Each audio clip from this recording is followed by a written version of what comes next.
Good morning, everybody. Big announcements today on the issue we're all focused on, our health, our well-being, fighting back COVID, building a healthier future. We've learned a lot from the COVID crisis. It's been a tough, painful time, but we've also learned a lot about what we have to do differently, what we have to do to prepare for the future. And if one thing this pandemic has taught us, it is the profound value of public health, of a strategy that reaches to the grassroots, that gives people access to health care in ways we have just not done enough of in the past as a city or a nation.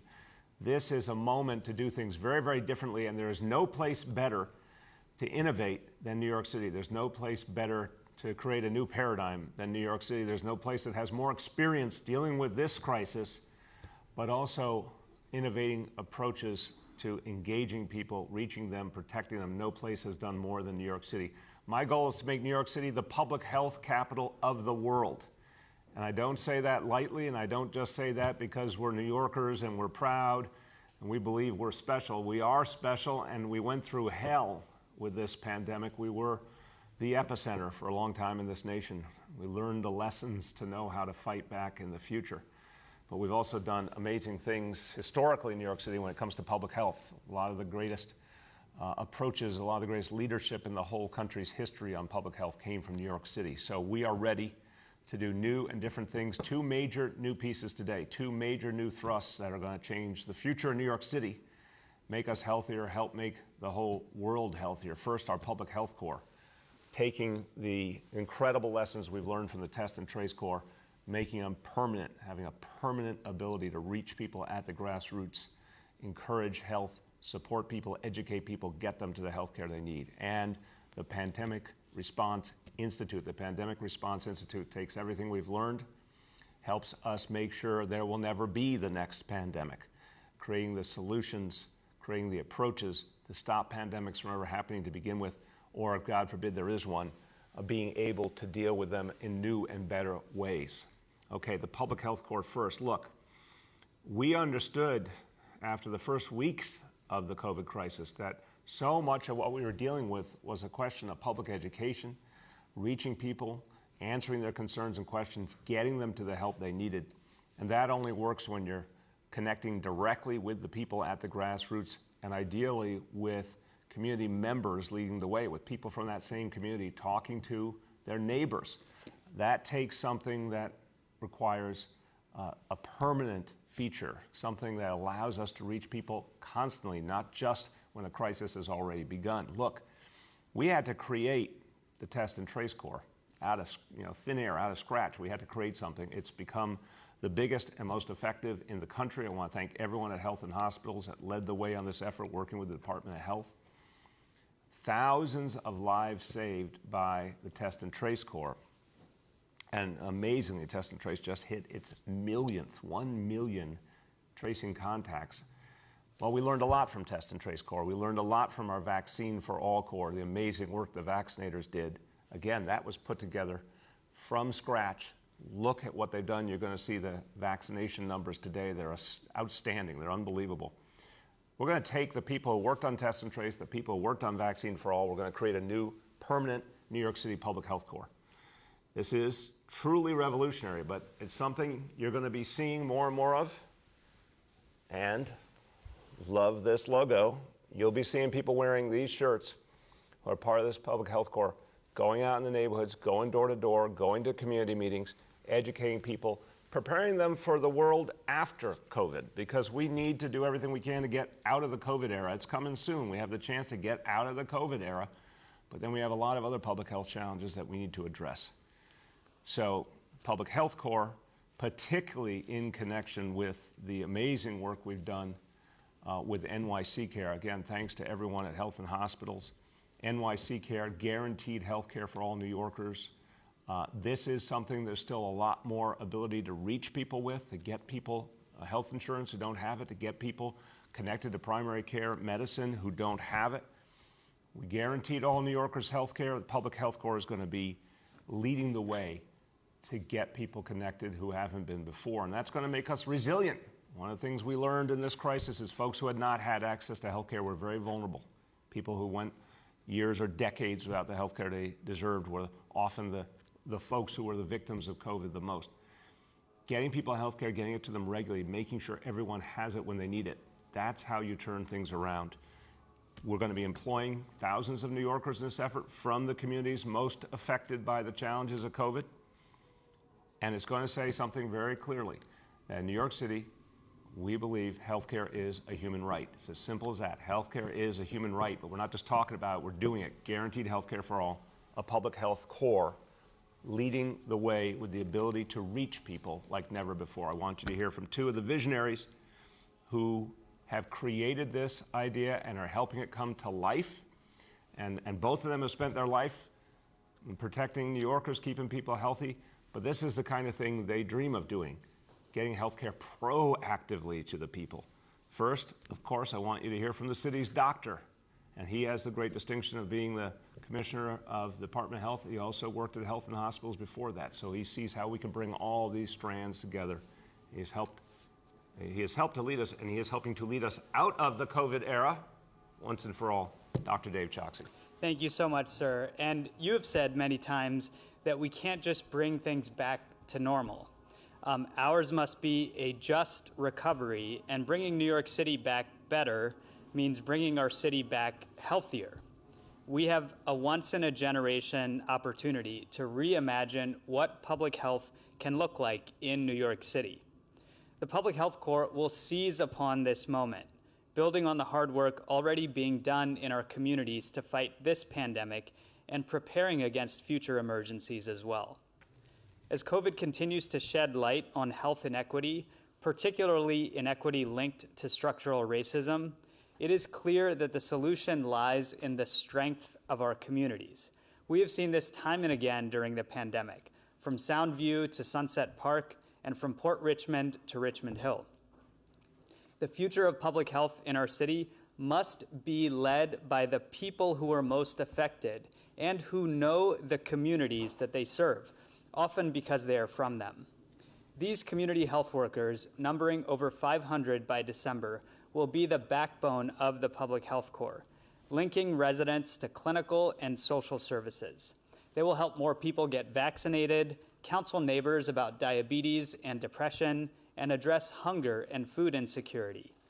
Also under the Public Health Corps umbrella will be about 100 community-based organizations, many of whom the city has worked with during COVID response, who will serve as the connective tissue for the Corps within neighborhoods. Additional work will happen at multiple levels, which can be summarized as care, confidence, and capacity. With respect to care, Corps resources will go to funding culturally and linguistically responsive care at federally qualified health centers, as well as H&H, as Dr. Long will outline. Building confidence starts by listening and acknowledging historically rooted distrust. It is also where one-on-one conversations can be the most meaningful, as we have seen in our vaccination campaign. The Corps will extend this work to other issues like flu, health screenings, and chronic diseases. Finally, in terms of capacity, the work that has been done through this pandemic offers us a veteran workforce with experience that should not be lost. We will build on this experience by working with CUNY, the Department of Small Business Services, and multiple community organizations to train community members, many already serving New Yorkers through the Vaccine for All Corps, to become community health workers. And the Health Department was recently awarded a $35 million grant from the CDC for such capacity building through the Public Health Corps. To conclude, Mr. Mayor, for most of the patients or community members that I've had the honor of knowing, they don't care so much about the distinction between epidemiology and care delivery. What they care about is staying healthy. Working across public health and healthcare, it is our job to make that happen. And it's why New York City, with the Health Department and H&H working side by side, is well equipped to integrate this important workforce. We're so excited to collaborate and create the foundation for a stronger, healthier, and more equitable city. Thank you, sir. Thank you very much, Commissioner Choksi. And now I want you to hear from someone who, with his amazing team, thank you to everyone at Test and Trace. You've done an absolutely outstanding job. And remember, everyone, this had to be created from scratch What an amazing effort, but they've had a dynamic leader, always energetic, and I know he is pumped up at the notion of taking what we learned and making it something permanent in this city. My great pleasure to introduce the director of the Test and Trace Corps, Dr. Ted Long. Thank you, sir. Since June of 2020, our contact tracers have been fighting to keep our city safe against COVID. Our contact tracers are all New Yorkers that saw what COVID did to their communities. They heard the call to help and they responded.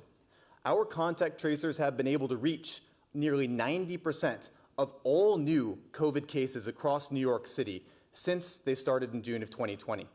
Furthermore, they've been able to identify more than 1 million close contacts or New Yorkers with a known direct exposure to somebody with COVID. And they've been able to engage 72% of those New Yorkers that have been exposed. Now, identifying 1 million close contacts is 1 million opportunities that they've created and used to connect New Yorkers to critical resources, like our free hotel program, where you can come to definitively isolate or quarantine to keep your family or your community safe. Like our direct cash assistance program, which is unique to New York City to support families that don't qualify for paid sick leave, but the right thing to do is to stay home to keep their communities safe. Our tracers have also been able to connect New Yorkers to life-saving therapies like monoclonal antibodies and to at-home testing and at-home vaccinations. Our tracers have succeeded in keeping our cities safe because they understand our communities, because they're from our communities. I'm excited to be here today to help to launch the new Public Health Corps, which will be an incredible way that we can leverage all of the skills and experiences that our contact tracers have built over the last year to become effective community health workers. Now, I'm a primary care doctor myself. I've seen my patients in the Bronx throughout COVID. What I want is to be able to care for my patients beyond the four walls of my office. With the new Public Health Corps, I will have community health workers on my primary care team by my side that can go to my patients' homes to help them to get food, to help them to get their medications, to help them navigate our healthcare system, and to help them to live a healthier life. Launching the Public Health Corps today truly makes New York City the public health capital in the country, if not the world. The Public Health Corps will build on everything that we've created through Test and Trace, with our community health workers being a backbone of this new program that will make New York City stronger and healthier than ever before. Thank you, sir. Thank you so much, Ted, and your enthusiasm is infectious. Thank you. Now, I want you heard from the folks who are the architects here of this new Public Health Corps and what it's going to mean. I want you to get some perspective, and this is truly global perspective. The next person who's joining us has done amazing work. So first of all, her academic work alone speaks for itself. She's an associate professor in the Department of Global Health and Social Medicine at Harvard Medical School. But even more importantly, she's taken these ideas and put them into action, working with the organization Partners in Health, literally taking the concept of going out into communities to some of the toughest places in the world. She was one of the lead strategists in an effort to fight Ebola and strengthen healthcare systems in Sierra Leone and Liberia. So talk about a tough proving ground for these ideas. She's seen it, she's done it. It's my great pleasure to introduce the Chief Medical Officer of Partners in Health, Dr. Joya Mukherjee. Thank you, Mayor de Blasio. I'm so honored to have been invited. Am I off mute? I just realized that. Oh, yeah. There you go. You're good. Thank you. Thank you, Mayor de Blasio. I'm so honored to have been invited to speak today at the launch of the New York City Public Health Job Corps. My remarks are made on behalf of my organization, an international medical organization devoted to partnering with communities and governments around the world to deliver health equity. Our organization has spent more than 30 years delivering high quality care in some of the most marginalized places in the world, as Mayor de Blasio noted. I have personally seen that health equity and indeed health justice is improved when community members serve as health workers, as navigators, as educators, to accompany the marginalized through their journey to better health. Public health jobs such as these are meaningful, are dignified, and are transformative to individuals who hold these jobs and to the community.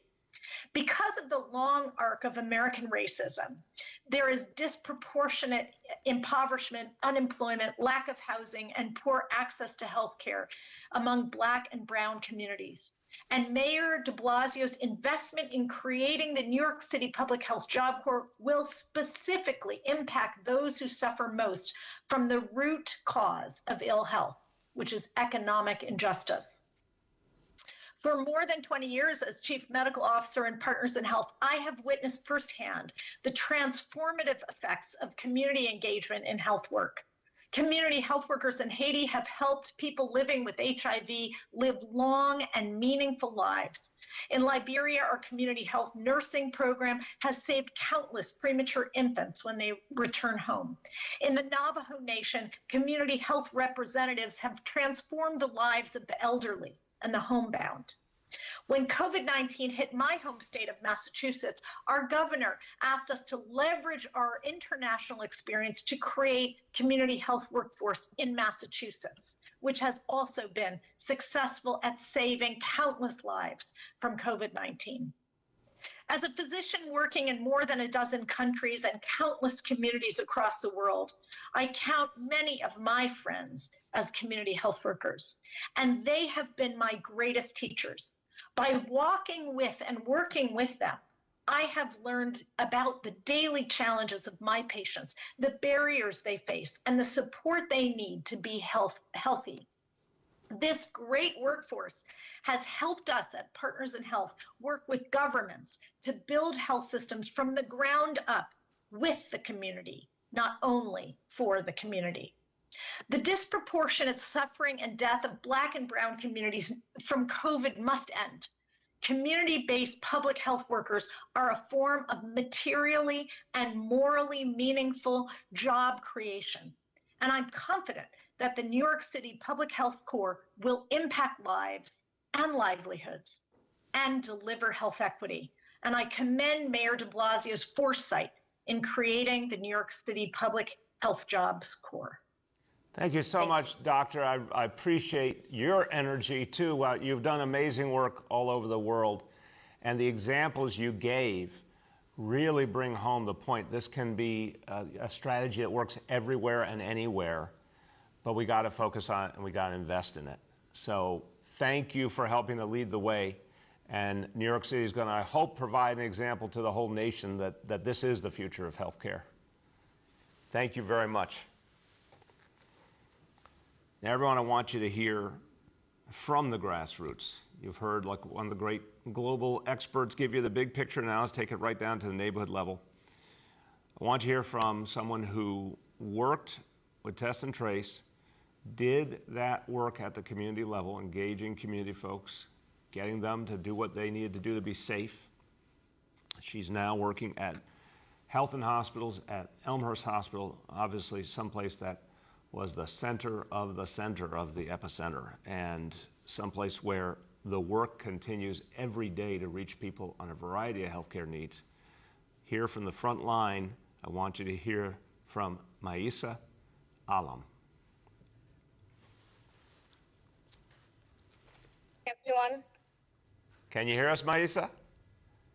Yes, I can hear you. Thank you so much, Mayor, for giving me a chance to present today's press conference. I'm Maisa Alam, a community health worker based at New York City Health and Hospital, Elmhurst, an area and hospital everyone know hardest hit by the pandemic. So prior to becoming a community health worker under the Public Health Corps, I worked as a community engagement specialist for Test and Trace Corps, making sure the city was reaching as many close contact and potential COVID-19 positive cases to help stop the spread of the virus throughout the city. And now I am transitioning to serve in another important support role within our public health system, making sure that New York have access and are connected critical healthcare services and support services that will help them to live a healthier life.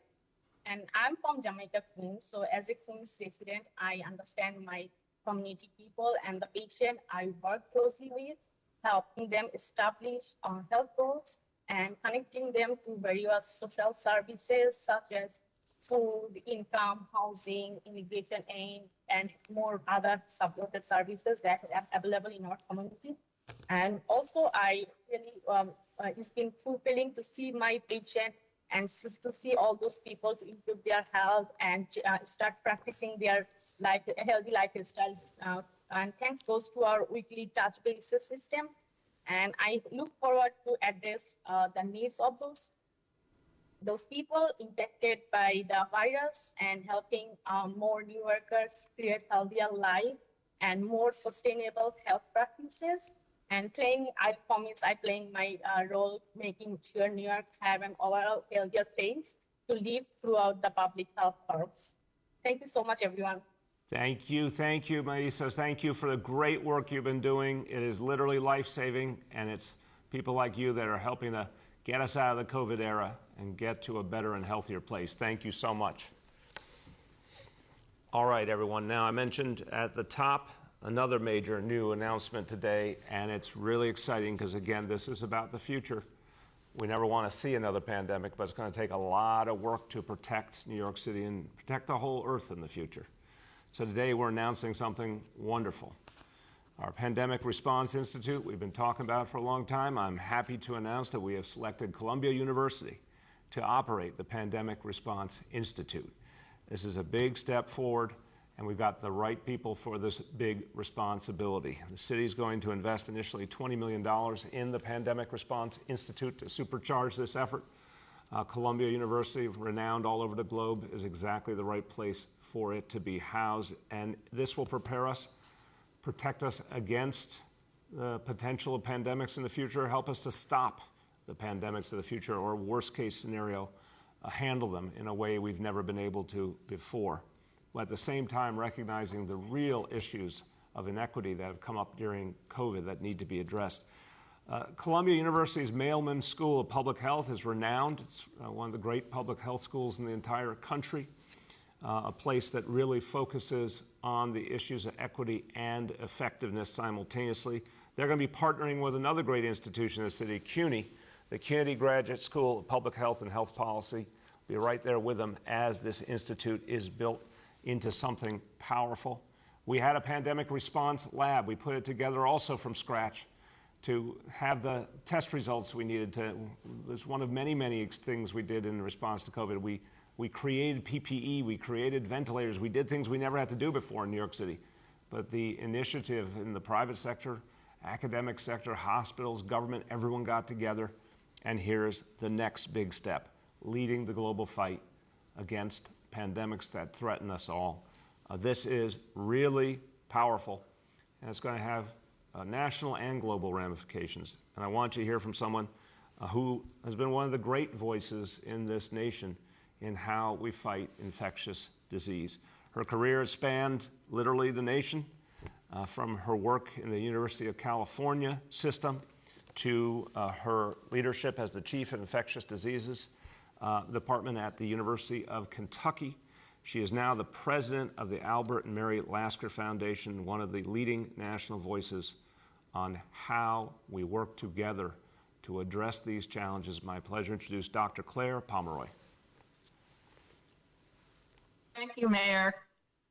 As you have repeatedly highlighted for us, we are battling two pandemics, COVID-19 and racial injustice.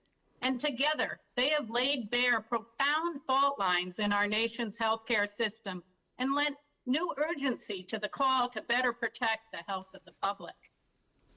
The creation of this Pandemic Response Institute is a powerful, proactive step forward in advancing health equity in our beautifully diverse city. The vision for the Institute includes exciting plans to protect New Yorkers, enhanced epidemiologic surveillance to identify patterns of virus spread, mechanisms to rapidly detect new pathogens, support for workforce development and capacity building, and innovative communications tools, all through the lens of racial justice and the need to address social determinants of health. The Institute will use a masterfully designed hub and spoke model with the hub located in Harlem and community observatories in each borough that will engage at the neighborhood level to make timely interventions. This whole of New York City approach ensures that the entirety of our city will be involved in the work to develop coordinated, culturally competent strategies to improve health. Under the guidance of Dr. Wafa El-Sadra and Dr. El-Mohandis, along with an impressive array of academic, community, and industry partners, the Institute will bring together leaders with multiple perspectives, multiple expertises, and importantly, will empower the voices of members of affected communities, all with the goal of discovering novel approaches to fight both the COVID surges likely yet to come and the inevitability of future epidemics and public health crises. So I join in congratulating you, Mayor, the team at EDC and the Department of Health and Mental Hygiene, Columbia University, CUNY, and all the participating partners and community members for their dedication to this project. Thanks to the Pandemic Response Institute, we are better positioned to build a healthier, more resilient, and more just New York City, and to serve as a model for the world. Thank you.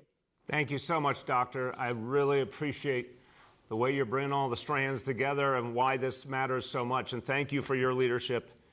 It's people like you that have helped us to be able to create this model. Very, very much appreciated. And since you referenced your colleague, it's time for us to hear from her. She is the University Professor of Epidemiology and Medicine at Columbia University, Director of ICAP at Columbia as well, and the Columbia World Projects, and really has been one of the great national voices throughout the COVID epidemic on pandemic, I should say, on how we challenge this disease, how we do things differently, how we address this ever-changing situation. We've been so proud to hear her voice so often and learn from her, and now she will be leading the way by leading the Pandemic Response Institute. My pleasure to introduce Dr. Wafa El-Sadra.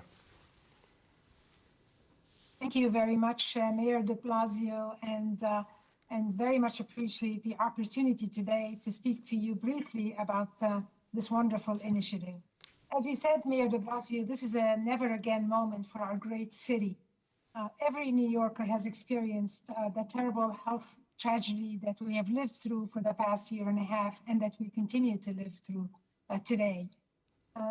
However, today, as we remember the lost lives, the social disruption, and the economic devastation brought by this pandemic, we are determined that this will never happen again. This groundbreaking initiative, the Pandemic Response Institute that you announced today, will bring together committed individuals and organizations to put in place a comprehensive framework to address our vulnerabilities and to take advantage of the many assets that distinguish our remarkable city in order to protect the people of New York and to prepare our city for tackling current and future health crises. We will do this by building on Columbia University's experience and expertise in addressing the toughest public health challenges around the world, and in collaboration with our key partner, the CUNY Graduate School of Public Health and Health Policy, as well as a wide range of community research and industry partners. Together, this team brings the knowledge, the skills, the partnerships to predict, detect, prevent, and lead recovery from health threats that we may face, that we are facing today, as well as that we may face in the future. As Dr. Pomeroy mentioned, through a hub and spoke approach, we aim to establish presence in all the 5 boroughs of our city, reaching our city's diverse communities with a focus on innovation, training and preparing a diverse workforce, engaging communities, and most importantly, with a focused determination to reducing the health disparities that you spoke about and Dr. Choksi spoke about as well, and that we all noted in a glaring light during this pandemic.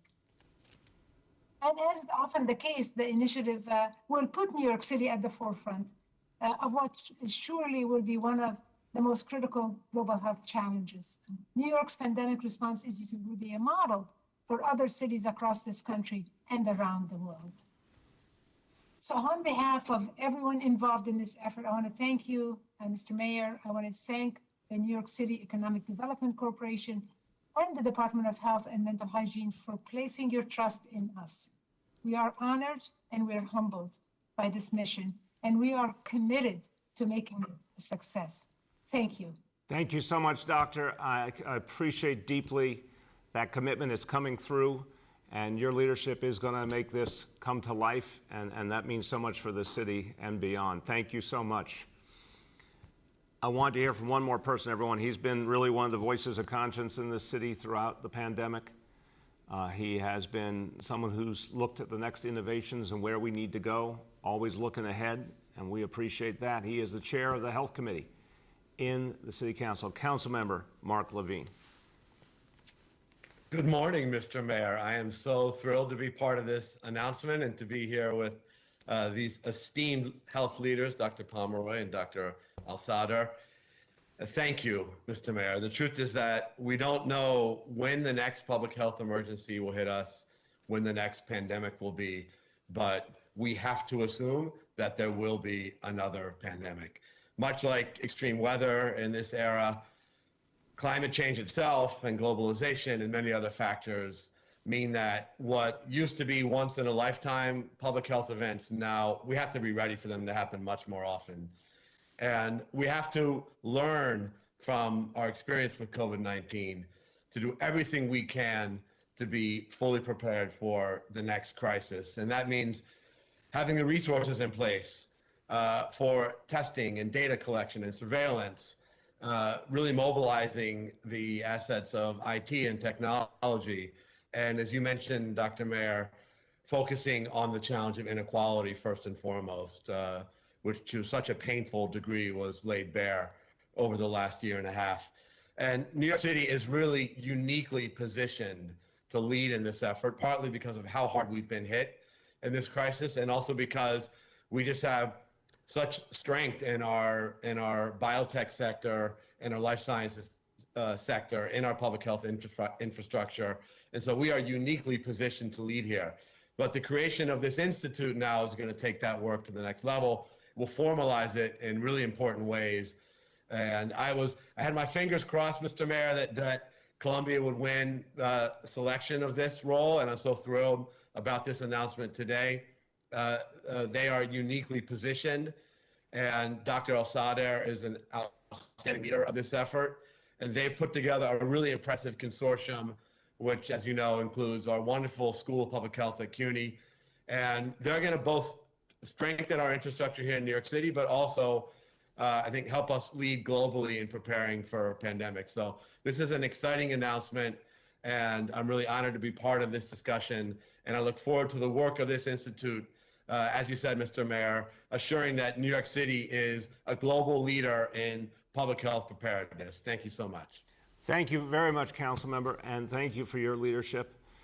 And I'm going to segue off of that to something else important. And Mark Levine's been one of the great voices out there also supporting something that's working right now, the Key to NYC, our mandate for indoor dining and fitness and entertainment. And entertainment, of course, includes sports. So I was on CNN this morning. I was asked about Kyrie Irving. I want to talk about this because it's really important for everyone to understand. Our home teams here, they'll be playing, the Knicks, the Nets. Obviously, they do fall under the Key to NYC requirement. And obviously, the vast majority of players are going out and getting vaccinated. We want all players vaccinated. So I'm a Brooklynite. I'm a Nets fan. I really want to see Kyrie get vaccinated. I want to see the whole team stay healthy and safe the whole season. We have a chance to win the championship for Brooklyn. It's staring us in the face. Let's go get it. It's an amazing, amazing team. Want everyone safe and healthy. It'll be a great moment for Brooklyn when they do win that championship. But let me just offer inspiration to any players who are still wondering, because some of the greatest players in the game today and in the history of the game are speaking up. So first of all, the MVP himself, Giannis, he said, and this is a quote, "I did what was best for me and my family to stay protected." That's why he got vaccinated. Amazing player, clutch player, Damian Lillard, said, "I've had people in my family actually die and people actually lose their lives to it. And if there's a way for me to protect myself and the people I love, I'm going to do it." That's why he got vaccinated. And literally one of the greatest of all time, New York City's own, and a graduate of Power Memorial, went on to one of the most amazing NBA careers in history, and an incredible voice of social conscience as well, Kareem Abdul-Jabbar. This is what he said. This is a war that we're involved in. And masks and vaccine, they are the weapons that we use to fight this war. As always, Kareem pulls it all together. He's right, it is a war. It's a war we're going to win. We're going to win it because of vaccination. I also wanted to say we have a little breaking news related to this, and this is not about the NBA, but it's about the work to make sure everyone gets vaccinated. We just heard that YouTube is banning all vaccine misinformation videos, and I really want to thank them for that. We've seen horrible, cynical efforts at misinformation, often for people's own personal or political gain. YouTube's doing something really important here to make sure that they are not inadvertently agents of spreading misinformation and making people less healthy. That's the kind of gutsy move we need. We need people to step up, say the truth about vaccination, and help us move it forward. Also, on the vaccination front, this is exciting. One of the things I'm most excited about, one of the things I'm most hopeful about is the vaccine for the 5 to 11-year-olds. So now Pfizer has formally submitted its data, and the FDA now has the opportunity to act. President Biden's been abundantly clear. Whatever the FDA needs, they will have every resource at their demand. I want to keep saying we need them to move quickly. We've said this a few days back. The goal should be have the vaccine ready by Halloween so we can start getting it to kids in the month of November. This can be done. We have so much evidence now. I know there has to be a thorough review, but we're pleading with the FDA, expedite this review so we can reach our youngest kids, keep them safe, have the whole school system able to get the vaccine for the safety of our kids and our families. Also, great news that we're seeing the FDA is reviewing now the Moderna booster. So hopefully that Moderna booster will be here very, very soon. And a reminder that right now, folks who can get the booster are those who received Pfizer shots originally. So if you got Pfizer shots and you are one of the eligible folks, you can go and get that booster. Go to vax4nyc.nyc.gov. We've been primarily focusing, of course, on health today, on public health, on the future of public health in this city. But I also want to always say public health and public safety go together. Next week, we're going to go over the latest on the situation in public safety in the city, the way we're fighting back against crime and violence, the amazing work of the NYPD and our community partners. But I want to show you just a quick slide that tells you something we're seeing more and more, that New York City's efforts to get guns off the street, to engage communities, to fight violence are having a big impact. A lot of other places are struggling. We're very sorry about that. We want everyone to move forward together, but New York City has now proven that our efforts are working. Our murder rate lower than the next 5 biggest cities, lower than the national average, and we're going to be doing a lot more. Every day we get a little bit more closer, a little closer to that recovery. Every day the recovery moves forward. It helps make us safer. But the public safety efforts also fuel the recovery. So we'll be talking about a lot about that in the next few days. And also related to public safety, obviously the ongoing work to improve the situation on Rikers Island for both our inmates and our officers. And the key is to reduce population now. That effort continues every day. We're seeing reductions. That's really, really important. But again, the ultimate goal is close Rikers Island once and for all. That's what we've done in this administration. We got the vote from the city council. We put the money in the budget for the new community-based jails. We got to keep going. But what is good is the state has been working with us to make sure that we could get as many folks out of Rikers as possible the safe and appropriate way now. We continue to working on that.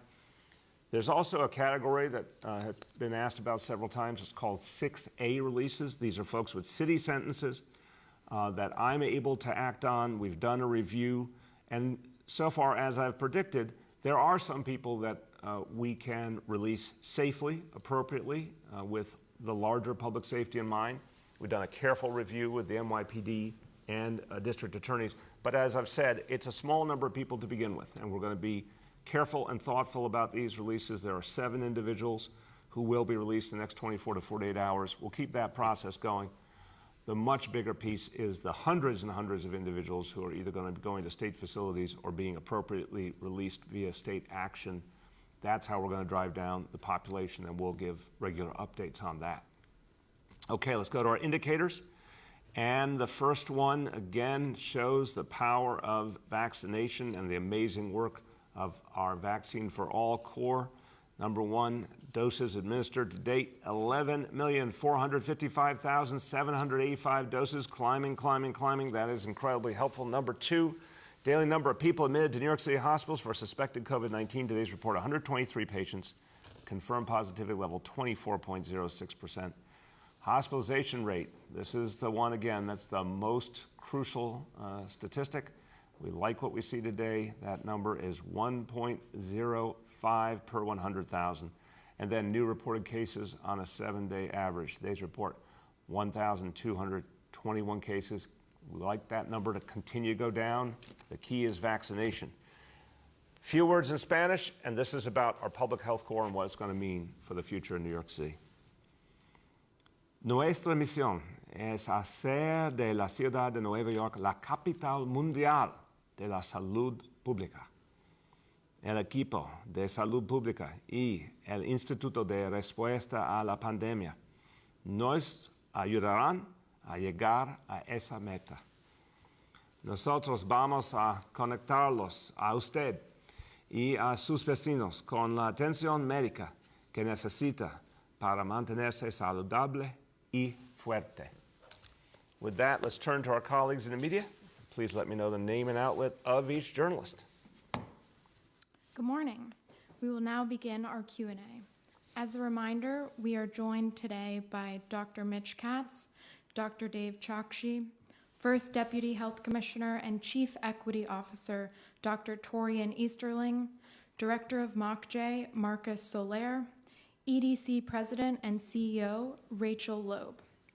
Our first question today goes to Juliet from 1010 Wins. Oh, hi, everyone. Good morning, Mr. Mayor. How you doing? Good, Juliet. How you been? Okay, thank you. So since you were just talking about Rikers, I was wondering what you thought of the directive from the Manhattan DA who tells assistants not to request bail in nonviolent cases, but acknowledges that this might translate into additional low-level crime. What does that say to the law-abiding public that they aren't being protected? Yeah, Juliet, I think I haven't seen the exact directive from the DA. I think this is always about striking a balance. I share your concern that it has to be very, very carefully approached. There are some low-level offenses where, again, I've said this for a long time, people do not belong in a jail setting. We can use supervised release. We can use a lot of other tools. And obviously, if we're having a particular challenge at Rikers, it's not the same to send someone there if there's not a reason. But when it particularly comes to anything involving violent crime or more serious crime, I would be very, very careful because we've come a long way improving the public safety situation in the course of this year, but we got more work to do. Go ahead, Juliet. Okay, thank you. And regarding the new public health programs, to what extent are they working on preventive medicine, such as educating to prevent diabetes or heart disease? Are people eating better and in general taking better care of themselves? Well, you hit the nail on the head. I'm going to turn to Dr. Long and Dr. Chokshi because the power of this kind of model, Juliet, is exactly that. Educating people, moving them proactively. So much of the American healthcare system is, you only get seen when it's almost too late, or tragically, the first time someone sees a doctor is the emergency room. We're trying to change that. That's why we have guaranteed healthcare for all in this city. We want everyone to have insurance or have a primary doctor that they can afford through health and hospitals, NYC Care. But the public health corps goes to the people and demystifies and gets people to understand the things that will really help them. So that's my intro, quick illustrations from Dr. Long, then Dr. Chokshi. Yeah, thanks for the question. I really appreciate that. Again, as a primary care doctor myself, preventive care is the backbone of primary care. The way it'll work is there will be community health workers on my team, and we'll take care of my patients together. I might make a plan with my patients about how to change their eating or to take certain medications to prevent them from developing diabetes. The community health worker will then go into their home, help them to execute on that plan, to eat healthier, take their medications, and see what other barriers they have that the community health worker can help them with that they would only know by spending time with them in their home, because they're going to also be somebody from their community that understands them because they live where they do as well. So we're excited about this, but I just want to underline the point. Preventive care is really the reason we are doing this. Amen. Dr. Choksi. Thank you, sir. And I agree with Dr. Long. Prevention is at the heart of all of our public health programs, and it's the common thread between the announcements that we've made today. You heard about the Public Health Corps and the ways in which prevention will be baked into that from Dr. Long. I'll just connect it to a core concept that underlies the Pandemic Response Institute as well, which is we can do so much in taking the learning from our response to COVID and help to prevent and mitigate suffering for future health disasters as well, whether it's another pandemic caused by a respiratory virus or any of the slower moving health disasters related to chronic diseases or mental illness and substance use. So it's at the heart of what we're trying to do. Amen. Go ahead. Our next question goes to Jeff Mays from the New York Times. Hey, good morning, Mr. Mayor. Good morning, Jeff. How you been? Good, good. I had a question. Today, Tish James joked at the Association for a Better New York about running for governor. I'm wondering, can you give us any sort of indication of what factors you're considering as you decide whether you will jump into the race for mayor? And, you know, no, wait, I'm already mayor. That one worked out. Governor, I'm sorry. And whether you think it's appropriate. There's been a lot of talk about diversity. Does New York need another white male governor? Jeff, thanks for the question. So as you can see over the last half hour or so, what I've been talking about here is what my focus is right now: defeating COVID and building up the strength of the city and our recovery. That's what I'm focused on nonstop. At the same time, I'm quite conscious. I want to keep serving. I want to stay involved in public life. I care deeply about public health. I care deeply about education, particularly early childhood education. I care deeply about income inequality. There's a number of things I want to keep working on in this city, in this state. So that is going to be what I focus on when this mission is over. So I want to serve. I'm going to figure out the right way to serve and the right time to serve. That's what's running through my mind. And I think, as with all things, we need people who are committed to real change, and we need people of all backgrounds to be involved in government. But the central challenge right now is we got a lot to fix in the city, we got a lot to fix in the state, we got a lot to do. Go ahead, Jeff. Thank you, Mr. Mayor. One more question. I'm wondering, we wrote the other day about Eric Adams and the Democratic nominee for mayor and his relationship with former Mayor Bloomberg. You were much more critical of Mayor Bloomberg as you came into office. I'm wondering what you think of Mr. Adams reaching out to Mr. Bloomberg and his team and working with them on issues as he prepares for the election. Look, Jeff, I think it's natural to talk to predecessors and to seek, input from different quarters. I think that's something Eric Adams has done conscientiously for years now. He's talked to people with different viewpoints. He really is an intent listener. He goes and seeks out information. He wants people to challenge his assumptions. I've been very impressed in, dozens of conversations over the last few months that he's constantly seeking more information. He and I talk all the time. We compare notes constantly. I think it's natural to want that kind of input. I think it's healthy to want that kind of input. But I really think if there's anyone who proved a long time ago that Eric Adams is his own person, has his own view of the world, he is an exemplar of that, going back to when he was in the NYPD and was willing to challenge the NYPD hierarchy. And I remember that was really, really tough to do, but he kept doing it. So seek input, but stay true to who you are, and I think that's what Eric's going to do. Our next question goes to Michael Gartland from the Daily News.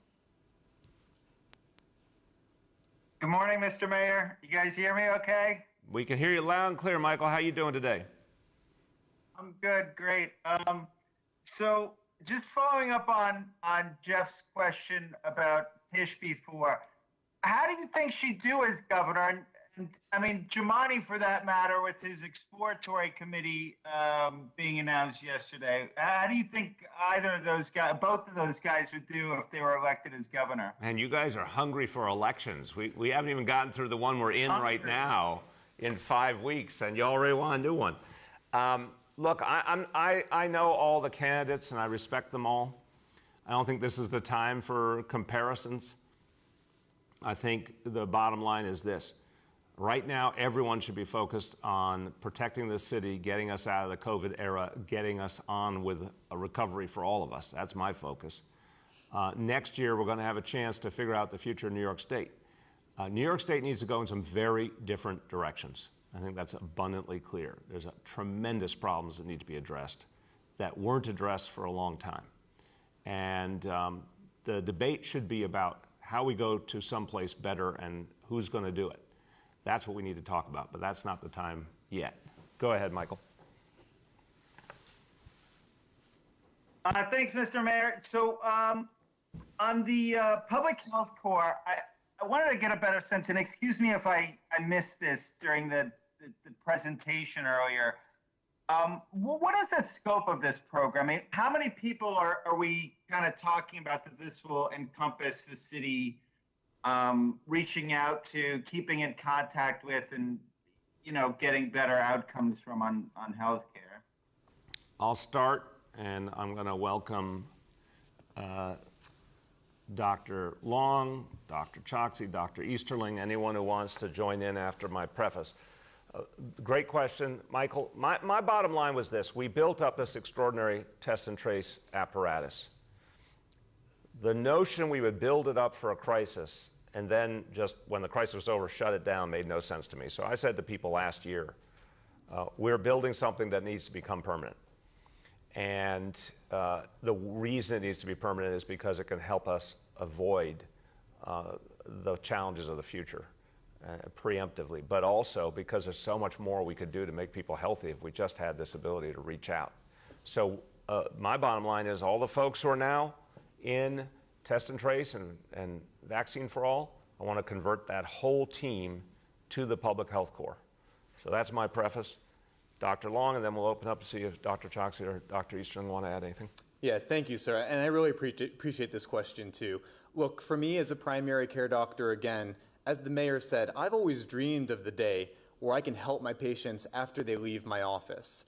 And we're going to have, as Dr. Choksi said, 500 plus new community health workers that are going to constitute this new public health core. Many are going to be in clinic literally working with me in the Bronx. Many will be working with our community partners in the communities to find people that we can help and to bring them into primary care.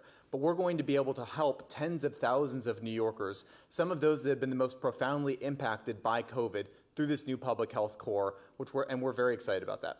Amen. Dr. Choksi? Thank you, sir. And Dr. Long laid out the scope of the program well. Let me be very clear. This is a citywide program. The Public Health Corps is for all of New York City.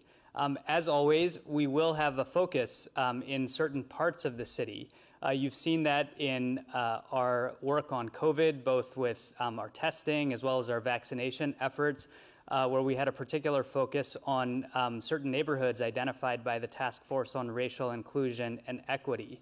And that focus on addressing health equity using what we call a place-based approach will continue forward with the Public Health Corps.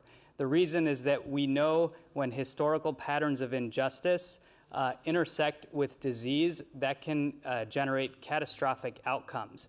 The Public Health Corps gives us a chance to address that, to prevent suffering going forward, and to improve the health of the entire city.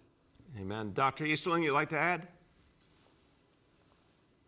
Thank you, sir. And I totally agree with Dr. Long and the commissioner. Only thing that I would add, in addition to the place-based approach, is really making sure that we're leveraging all of our community-based organizations as we have done throughout this pandemic. We know that a lot of the expertise and a lot of the trusted messages are already in the communities that we want to serve, where we want to close the gap on the health outcomes that we want to address. And so leveraging our community-based organizations and the federally qualified health centers that have really been serving New Yorkers in the way that we need them to is also part of the scope of this work.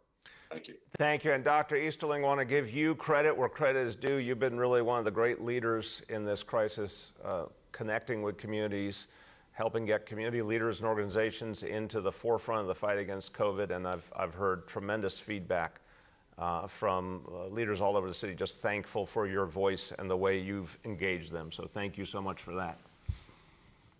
Our next question goes to Henry Goldman from Bloomberg. Hello, Mr. Mayor. Can you hear me? Yes. Good morning, Henry. How are you? I'm good. How are you doing? It's a beautiful sunny day in New York City, Henry. It's a beautiful sunny day. The Red Sox are hanging in. By a thread. Go ahead. I want to there's a nuts and bolts question about the vaccination program, the mandate, which is that even though there's a deadline for Friday, it's very possible that some people will be vaccinated on Saturday and Sunday. Will they be allowed to enter the school buildings if they show proof of vaccination? It's a good question, Henry. Look, the bottom line is, what we're saying is Friday, 5 o'clock, and this is not exactly like there wasn't prior notice. This is something that's been built up to for weeks and weeks and weeks after months and months and months of the voluntary efforts. Then came the mandates.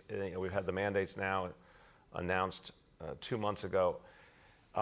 If people are ready to get vaccinated and to continue their work, do it by Friday at 5 p.m. After 5 p.m. Friday, anybody who's not vaccinated, we're arranging for a substitute come over, take over that work Monday morning, and we'll be putting that person on unpaid leave who didn't get vaccinated. You're right if you say, well, can they correct? Yeah, they can correct, and we would love to get them back. But if they haven't done it by Friday at 5 p.m., we'll immediately go with the substitute and putting them on unpaid leave.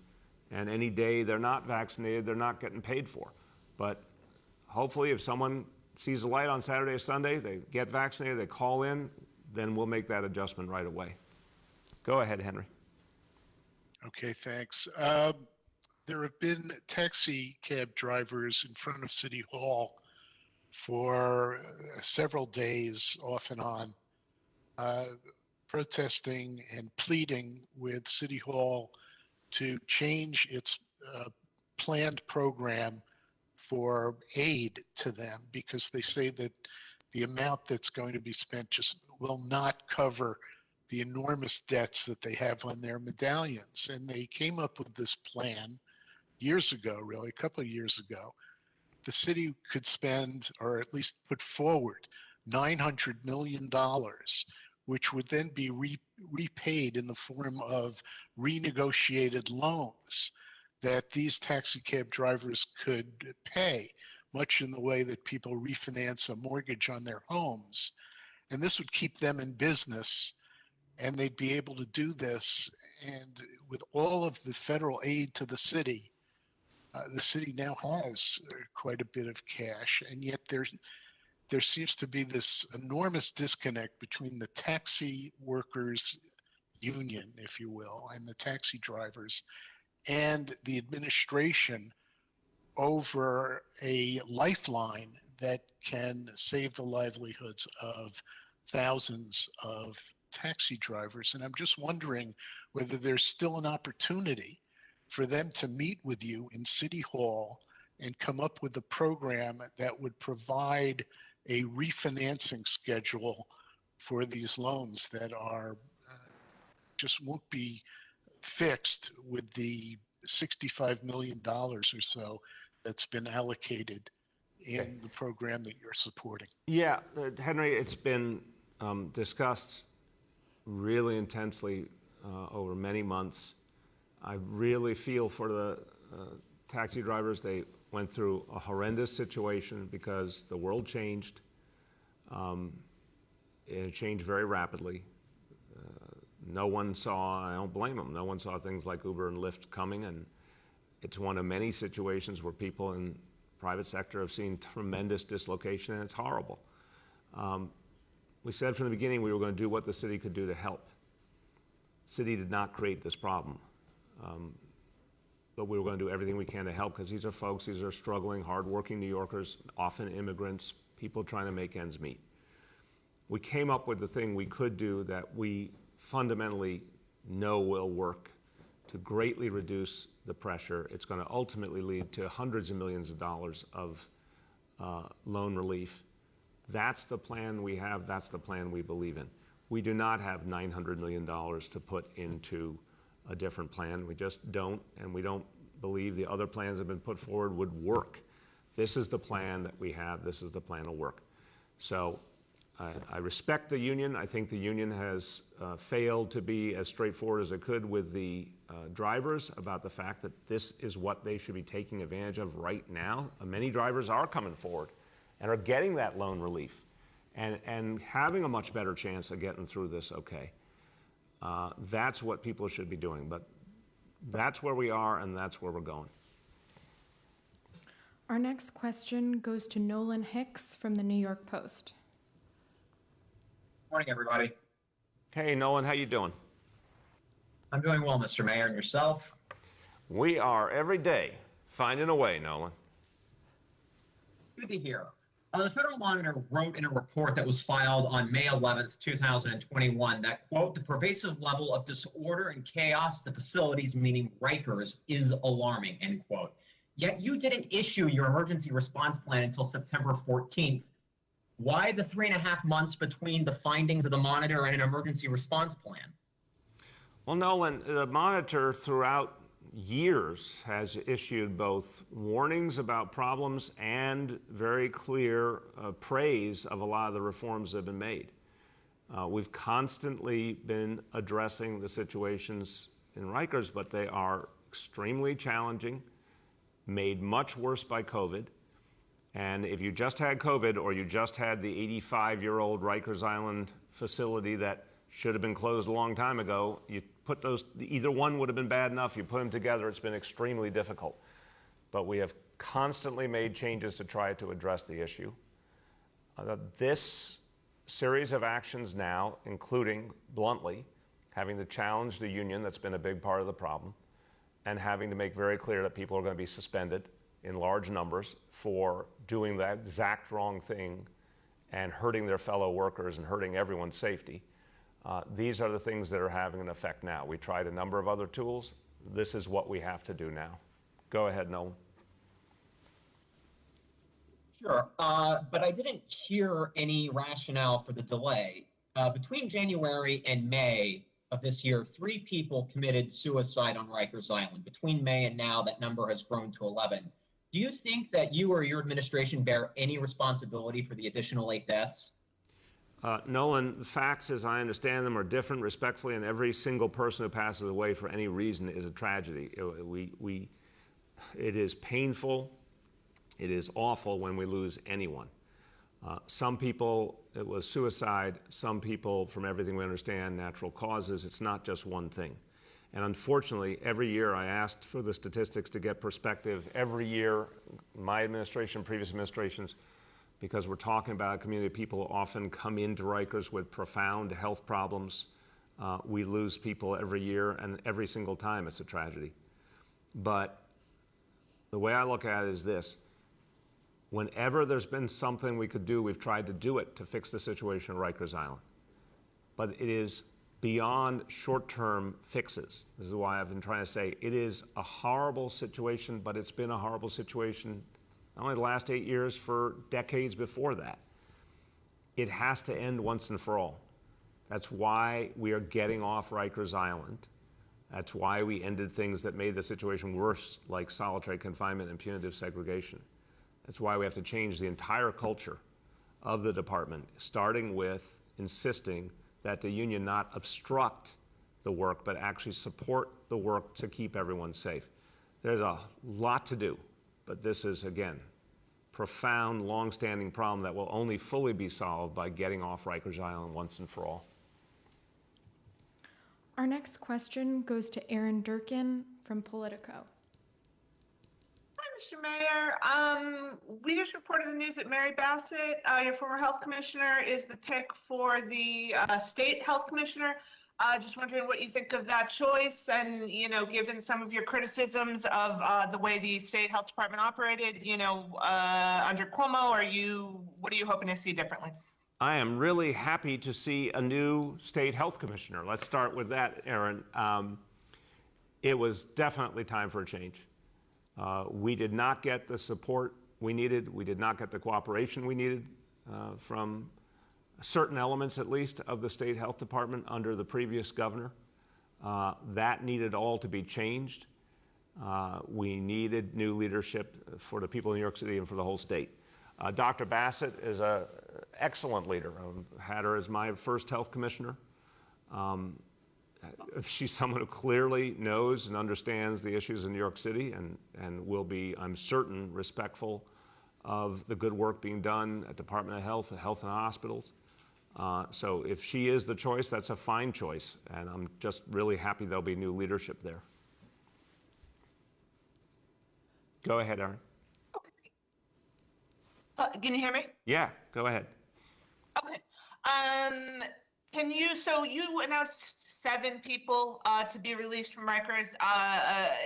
Given that it's just 7, I'm wondering if you can tell us a little bit about, what are their offenses? Why are they chosen over anybody else? And are you still expecting, I think you said dozens, so not a big number, but more than 7. Are you still expecting additional people to be cleared this week? Yeah, well, maybe not all this week, but Aaron, what I'd say is this is a rolling basis. I do expect some more, but I think the number I gave you is accurate, ultimately be in the dozens. This is a careful process with the NYPD, with the district attorneys, to determine if we can release someone without impact on public safety, negative impact on public safety. I'm going to keep saying it. I'm very focused on addressing the situation in Rikers. Reducing population is crucial, but there's also a lot of other elements of the Rikers equation that we're working on right now, including most especially getting all the officers back and getting additional help from other agencies to relieve some of the pressure. We're only going to release someone if we think it's safe to release them. But there will be, I think, some others coming up. And I don't have the profile of each person for you. We'll get you what we can, but it's only when we think it's safe to release someone. We have time for 2 more questions today. The next question goes to Elizabeth Kim from Gothamist. Elizabeth? Good morning, Mr. Mayor. There you go. How are you? Good. I know this morning you said that 92% of the city's public health care workers have been vaccinated, but I was wondering if you or Dr. Katz could give us a more precise number on how many H&H employees are still not vaccinated. And, since it's day 3, we're into the 3rd day of the mandate, how many of those can we really expect to come back to work at this point? Well, I'll preface and then turn to Dr. Katz. Elizabeth, again, I am really appreciative of the fact that Dr. Katz's leadership, his whole team, and all the people who made the decision to do the right thing, all the folks who work at health and hospitals who, when really came down to it, did the right thing, got vaccinated. This kind of level of vaccination means we will be able to run our public health system well and protect the people in New York City. And Dr. Katz is really good at making whatever adjustments he needs to. I also want to emphasize, you still have people who it hasn't been their day to come to work yet, so they still have a chance to get vaccinated. You have people who are, I think, going to think twice after they potentially are not going to have a paycheck and are going to come back. There's plenty of time to still get more people vaccinated. So that's my preface. Forgive the long preface. Dr. Katz, over to you. No, sir, that was great. So there are about 3,000 health and hospital employees who are not yet vaccinated. Out of how many? Out of how many, Doctor? 43,000, sir. Okay. 43,000. We're at 92% of people vaccinated right now. So a little over 3,000 are not yet vaccinated, but as you say, sir, not everybody has had a shift yet to work. We're still having, I was at our vaccine center yesterday at Bellevue. People were still flowing in. People are getting vaccinated. And we also expect that as people realize that this is going to persist, you've had, sir, some great legal victories. I think there are some people who believed at some point something would come in, there would be a court decision, something would block it, and it wouldn't be necessary. But I think as people see, no, the courts recognize the traditional role of vaccination in preventing public health illnesses dating back to smallpox.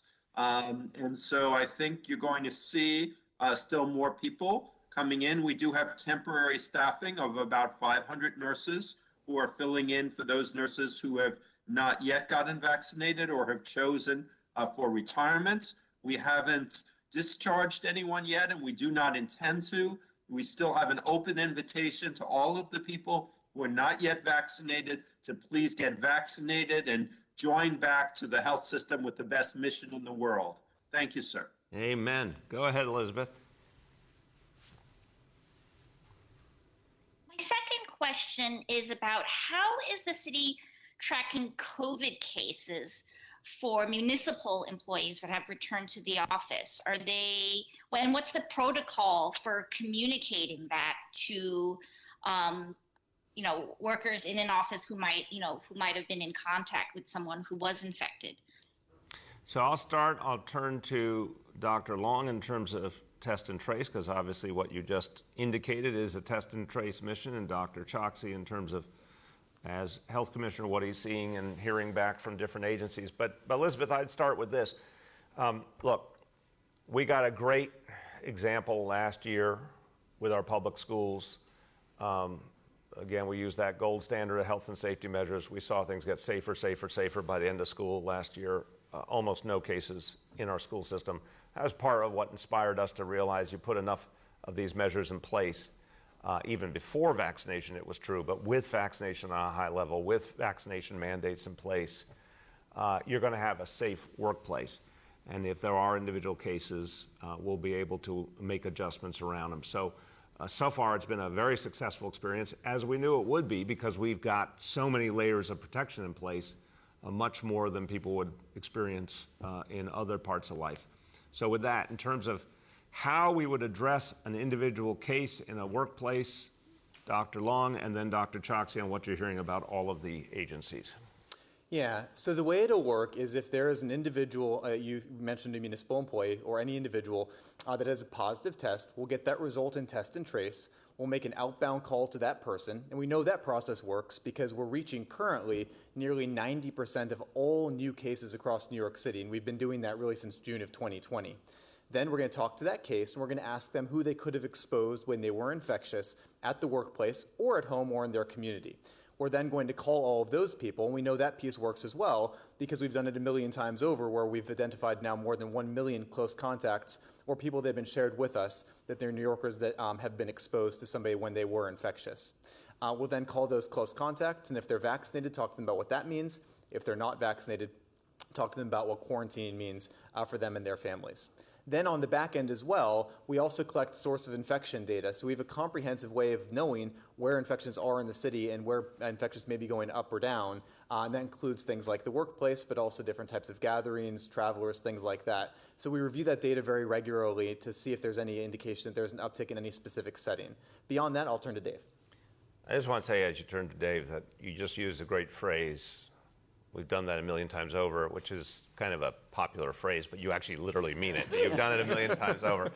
Okay, Dr. Choksi. Thank you, sir. I'll just add that there are specific protocols in place that all municipal agencies are aware of through communication with DCAS, the Department of Citywide Administrative Services, about what to do with respect to testing, tracing, isolation, and quarantine, as Dr. Long went through.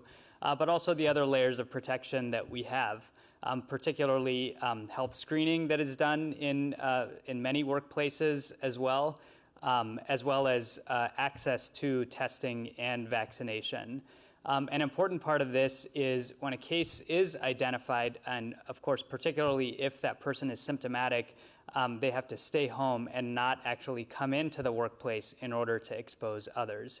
The final thing that I'll say is that although we are monitoring in collaboration with Test and Trace for any larger outbreaks, we are not yet seeing any large clusters in our municipal workplaces.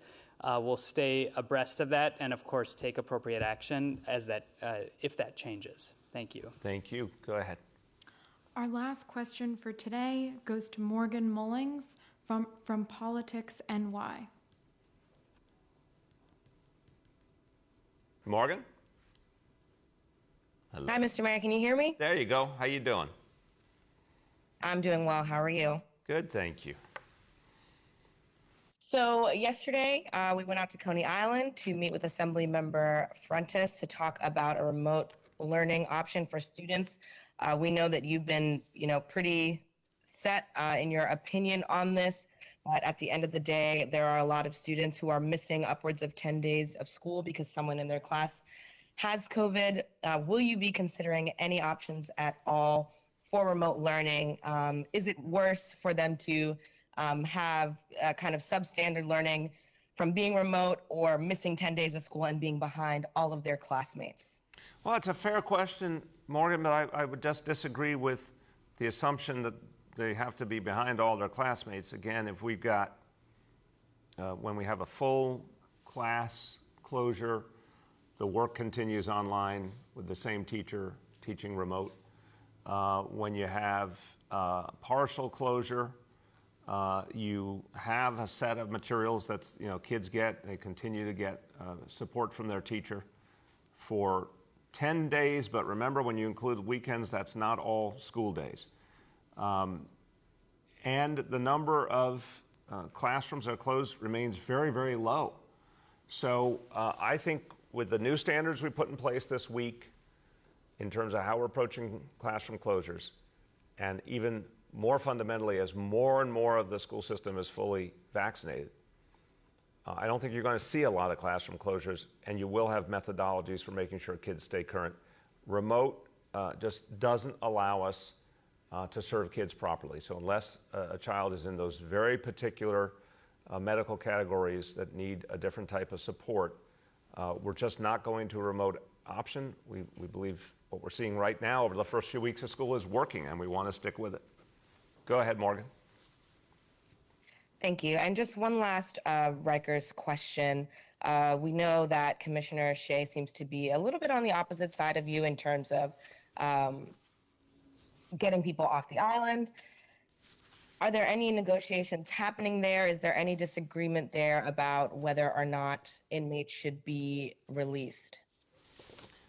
As we just said with the 6A cases, those are the city sentenced, where I have the ability to take action. Every case is being reviewed with the NYPD. On the state technical parole violators, we're tracking what is now state law, passed by the legislature, signed by the governor, reforms that I think are really smart, but also which we worked on carefully, working with the NYPD, to make sure the final version of the bill did strike that balance between constantly reducing mass incarceration, but at the same time protecting public safety. So I think we're in a pretty good balance point right now. We'll always keep looking. But right now, I think these actions taken in the last few weeks by the state and the city are the right way to go. And everyone, as we finish up today, just want to thank our medical leadership, our healthcare leadership in this city. They've done an absolutely amazing job in the fight against COVID now, more than a year and a half. But these announcements today are so exciting because they're about the future. I'm going to keep saying it. We're going to end the COVID era. We're going to end the COVID era. We're going to put COVID in the background. But then we have to build something new. And we have to have a much bigger recovery and whole new approaches It's really exciting to think that this is a place where some of the great innovations are going to happen, and particularly our public health core is going to be something we've needed for a long time. And out of this pain, out of this crisis, we're going to create something that is very positive and lasting for this city. Thank you, everybody.